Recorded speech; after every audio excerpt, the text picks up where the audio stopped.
Welcome one and all for another YouTube video, this time in Tuatara Racing League, where it is made by F1 Alex, commentators being Tom Knight and Tom Wilkinson, or Wilco if you want to call him, or TK if you want to call him, however you want to.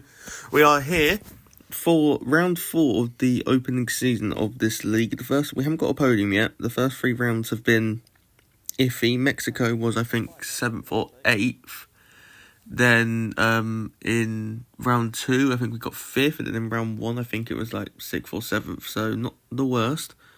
Standings now being put up on screen. Currently 10th for the drivers, apparently with 14 points though, so I don't know if the standings are fully correct, but I am going to go and fact check it afterwards, so hopefully they are right soon. So for our opening lap here in Bahrain, down the main straight, taking the tight line to the pit walk. Apparently this is actually faster because you're able to skip all the bumps on the actual racing line. Turn back for turn number 1 through the first apex, a little bit wider than we would initially want. The rear through turn 2, wanting to snap out, but we just make minor corrections. Then DRS enabled through turn 3 on the rundown towards turn number 4, braking around just that concrete marker on the left hand side, and then straight on the power on exit at turn 4, flat through turn number 5 towards turn number 6, then through turn number 7, which is flat towards the hairpin, down at turn number 8, straight on the power, straight away under the little advertising thing, then towards the downhill double left-hander of turn number 9 and turn number 10. We go in a bit deep once again, which isn't the most optimal, then DRS straight enabled, burning the battery down to around 45-43%. Then we go back onto none in the braking zone through turn number 11, then straight on the power. We then go up the hill, flat out through turn number 12 here, and then towards the braking zone of turn number 13. Once again, just look at the understeer on the exit, running out a little bit wider, costing us a bit of time. And then the run down towards turn 14 and 15, but really, this is just one corner. This is just literally one braking zone, one turn in. This little kink is turn 15, which drivers don't really count as a corner. Over the line, Edwards sets a 1:27.102. We set a 1:27.107, so 5 milliseconds apart. Now we go around the final corner once again on a brand new set of tyres, 2.5 tenths up to the good, but then we lose a bit of time on the exit, so 2.2 tenths up. Over the line puts us up into P6, so not too shabby there. So we have to try and put out a miracle lap to be at the front, but realistically speaking, probably not going to happen considering the pace of the others within the league. Down towards turn number 1, braking just around that concrete on the left hand side through turn 1, losing a bit of time, 400ths down on the exit.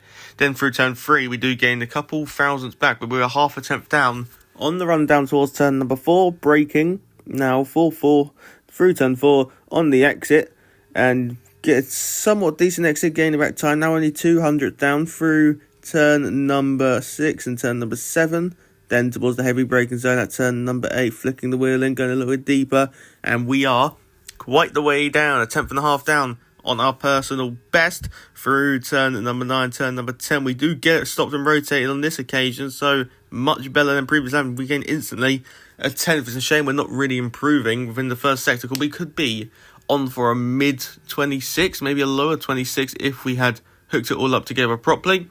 Through turn 11, up the hill, through turn number 12, towards the braking zone of turn number 13, half a tenth down, but then on the exit here, we have a massive snap, but still, just shows how bad the exit was, really. We do actually still gain time, despite having that snap. Through turn 14, we go to the final corner, and we do gain a lot of time here. Look, straight on the power, 400s down to go, then 700s up, maybe 800s up, 800s up. Massive improvement in the final sector, phenomenal final sector, 26.767, which wasn't really my PB. Here's your strategy then. It will be the one-stop, medium hard or hard medium. I was thinking I was going to be different here, going onto the hards, going different on the hards, but as you'll see, everyone around us is on the hard compound tyre, so it's 3, 4, 5 red lights on in Bahrain.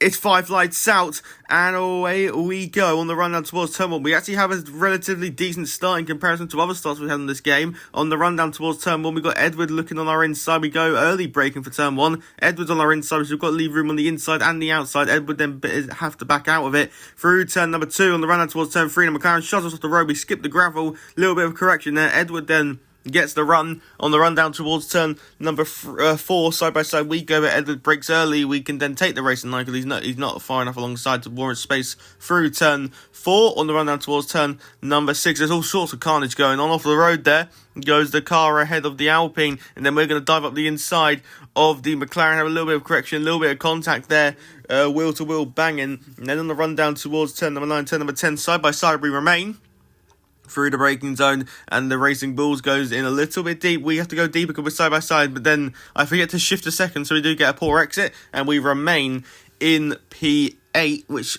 I'm not complaining about considering we're starting on the hard tyres. Very happy we're staying where we started in this Bahrain Grand Prix. But then on the run down towards turn number 1, once again, I'm not close enough for a move. I even break early here, but then the McLaren just checks up so much, we tag him in the rear. McLaren then saves it, and we lose time, but no harm done, he keeps the position.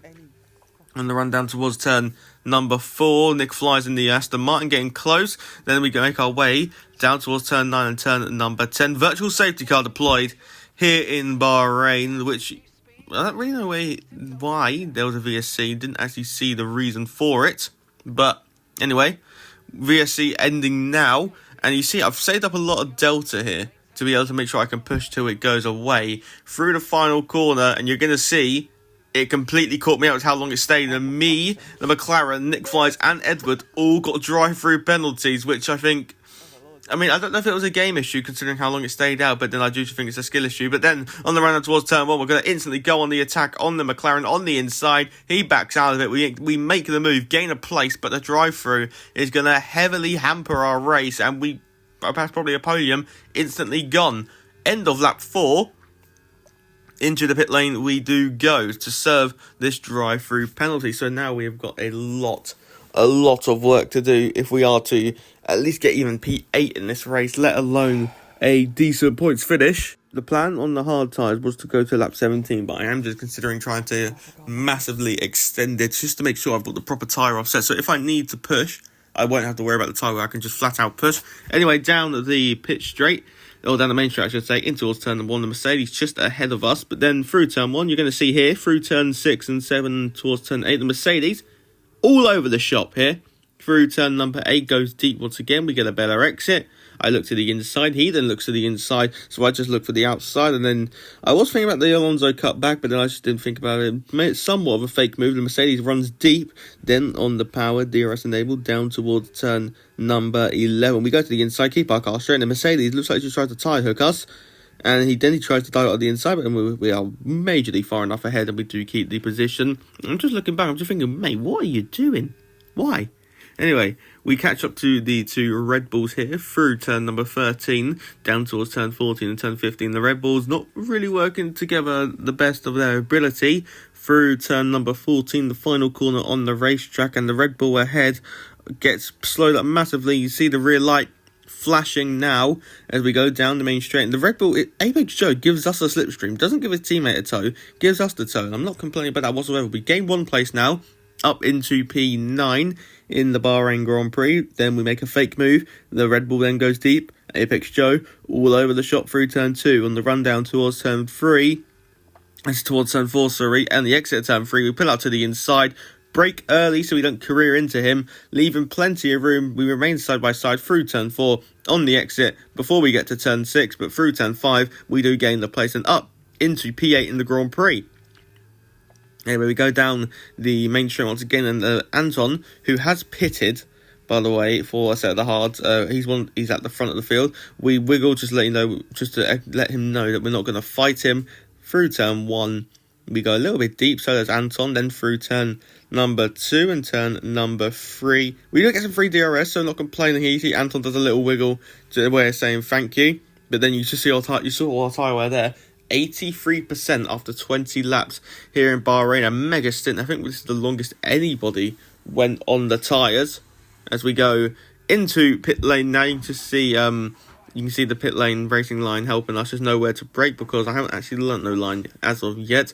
So yeah, onto a set of the mediums, the final 9 laps here. I actually forget to press my turning because something else caught my attention. So that's like 6, 7, 8 tenths that have just gone out of the window, which is suboptimal, some would say. But the goal is here just to make sure we're ahead of TJ in the Mercedes, who has had quite a poor race as well for his standards. As on the pit exit now, slowly applying the throttle, and we have cleared the Mercedes, and we are set probably for P8 in the Grand Prix, which is nice. Then we go to lap 22, where after our lap, our first proper lap on the medium tires, wanted to get the fastest lap for the extra point. Round the final corner, towards the line we go, and it is going to be fastest lap of the race, surely, over the line, 29.005, and that is definitely the fastest lap. But you're going to see here on lap 25 of the Grand Prix, through we go turn to 6, and the McLaren takes it back by half a tenth. So, cheeky. Very cheeky. Then we go on lap 27, heading on to the penultimate lap. We're actually going to come in, I want this fastest lap. We've pretty much got to pit stop the TJ here. We'll be very close on the pit exit if we do lose position or not. So we're going to come in for a set of used softs. I do kind of regret picking the used soft now when I saw the tyre wear, because I thought the tyre would have been a lot lower.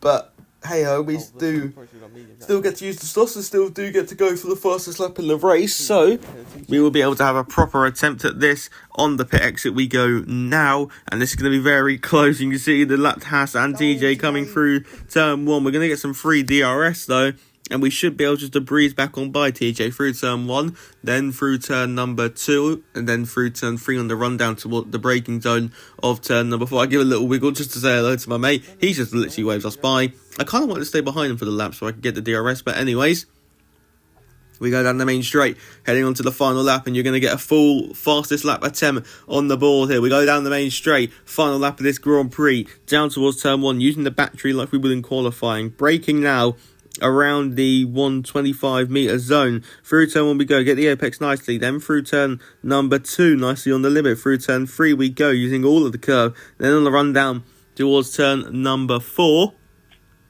Once again, braking just around, or just before actually, the 100 metre section on the traction of turn 4, flat through 5 towards turn number 6, then through turn number 7, we go towards the braking zone, the hairpin of turn number 8. Syrah has won the Grand Prix, and a quote I love from TK, okay, Syrah wins the Bahrain Grand Prix. I absolutely love that. As we go through turn 9 and turn number 10, straight away on the throttle, taking it careful, burning the battery now, down the back straight towards turn number 11, using down to 45%, braking for turn 11 now, then straight away once again on the power through turn number 11, through turn 12 here before the penultimate braking zone of the lap, through turn number 13. No purple sectors, but we are, I think we was at like 2 tenths up at this stage, so said to say we was going to get the fastest lap. We make our way towards the final corner. We just asked what the fastest lap was. It's 28.9. Round the final corner we go on the throttle. Can we get the fastest lap in the Bahrain Grand Prix, crossing the line to get the point? Yes, we do. It's a 28.598, and that is comfortably the fastest lap of the Grand Prix. So here are your race results then. Syrah ahead of Susan at the Alali, then Anton Cowell, Bruno Ezzo, and then we are sat in P8, TJ in 9th, and then Balzas in 10th. Thank you all for watching this particular video of this race around the Sakir circuit. But from me, ciao adios, I am done.